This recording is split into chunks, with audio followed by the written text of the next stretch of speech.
న్యాయం చేయండి అని చెప్పి సుప్రీంకోర్టు తలుపు తట్టిన 14 మరి పార్టీలు. అంటే ఈరోజు దేశ రాజకీయ పరిస్థితి ఎటుపోతుంది అనేది సుస్పష్టంగా మనకు తెలుస్తూ ఉంది. కరెక్ట్ సంవత్సరం దాటింది. మోడీ వచ్చే ముందు ఈడీ వస్తుంది, మోడీ వచ్చే ముందు ఐటీ వస్తుంది, మోడీ వచ్చే ముందు సిబిఐ దాడులు జరుగుతూ ఉంటాయి. ఇగో ఇది దేశంలో జరుగుతున్న परिस्थिति। भ्रष्टाचार भ्रष्टाचार, आप देश को भ्रष्ट कर दिए। और क्या करना है आपको नरेंद्र मोदी? कैसे आप वोट मांगते हैं? यहाँ पे किस मुंह से मांगते हैं आप वोट? भ्रष्टाचार आपके सोच में है, भ्रष्टाचार आपके काम पे है, भ्रष्टाचार इस देश को भ्रष्टाचार करने का सोच आपके सरकार में है। पहले उसको हटाइए। बहुत बड़े बड़े बात करते आप, मन की बात क्या है आपकी? मन की बात कभी बात करें आप? ये ईडी के बारे में कभी बात करें आप? आईटी के बारे में कभी बात करें आप? किसकी मन की बात? आपकी मन की बात।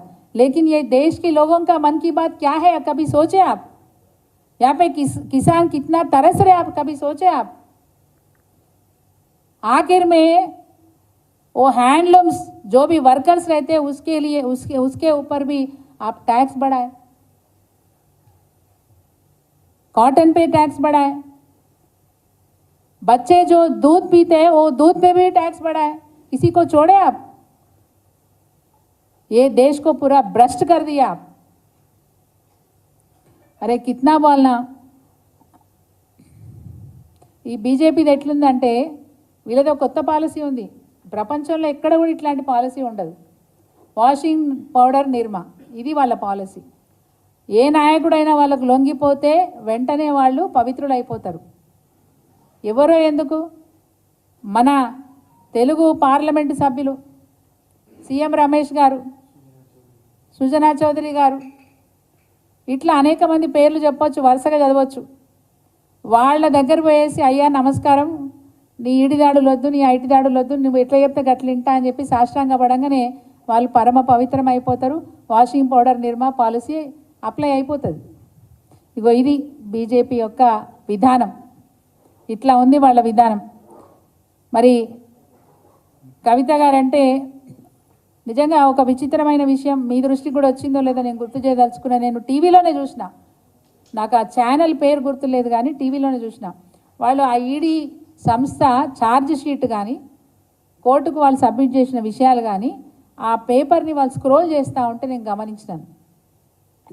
దాంట్లో చాలా స్పష్టంగా ఉంది. దయచేసి ఆ కాపీ నేను కూడా తెప్పించే ప్రయత్నం చేస్తా, మీకు పంపించే ప్రయత్నం చేస్తా.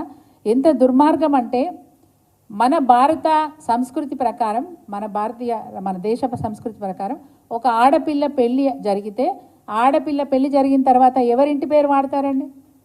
సరే, ఇక్కడ కల్వకుంట్ల కవిత గారు అఫిడవిట్ పెట్టకుండా తన తండ్రి గారి పేరు కొనసాగిస్తూ ఉన్నారు.